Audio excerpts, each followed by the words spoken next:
Navires et bateaux. Page 3. Les bateaux et les navires transportent des personnes et des marchandises sur l'eau. Avant les autos, les trains ou les avions, les bateaux étaient la façon la plus rapide de se déplacer. Les bateaux continuent de devenir plus gros et plus rapides. Page 4. Les premiers bateaux étaient sculptés à partir d'un simple tronc d'arbre. Certaines personnes utilisaient des perches pour faire avancer les bateaux. Page 5. D'autres bateaux utilisaient des pagaies ou des rames. Les pagaies et les rames sont de longs bâtons avec les bouts plats. Elles poussent l'eau, faisant avancer le bateau. Page 6. Plus tard, les bateaux étaient construits avec une structure en bois. La structure était recouverte d'écorce ou de peau d'animaux. Page 7. Les bateaux avec structure étaient plus gros que les bateaux faits de troncs d'arbres. De nombreux hommes pouvaient ramer ou pagayer en même temps. Plus les hommes ramaient, plus le bateau allait vite. Page 8. Le vent peut aussi faire avancer le bateau.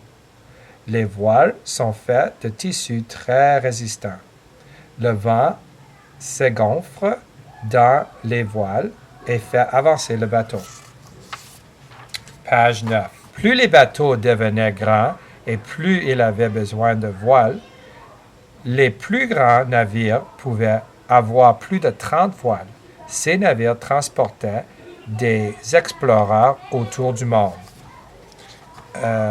Photo sur page 9, un grand navire à voile carrée et un bateau d'entraînement de la garde côtière américaine.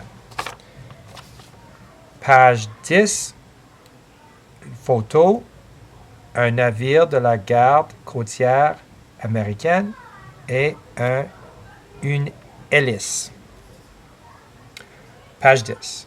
Aujourd'hui, de nombreux bateaux sont faits d'acier et de plastique, ainsi que de bois. De nombreux navires et bateaux ont des moteurs qui font tourner des hélices pour les faire avancer sur l'eau. Page 11. Photo des voiliers et un pédalo. Les gens utilisent toujours les voiliers pour pêcher, pour s'amuser et pour le sport. De nombreux bateaux qui transportent une ou deux personnes utilisent toujours des pagaies ou des rames. Page 12. Les bateaux de croisière sont comme des hôtels flottants. Ils peuvent transporter des milliers de personnes. D'énormes pétroliers transportent le pétrole ainsi que ses dérivés sur l'océan. Page 13. Les remorqueurs poussent et tirent les gros navires. Les ferrets transportent les gens et les voitures sur les courtes distances. Les bateaux pompes à eau éteignent les feux sur les autres bateaux. Page 14. Les militaires se servent beaucoup de navires et de bateaux petits ou grands. Les sous-marins se déplacent sous l'eau. Les avions de chasse décollent et atterrissent sur les porte-avions.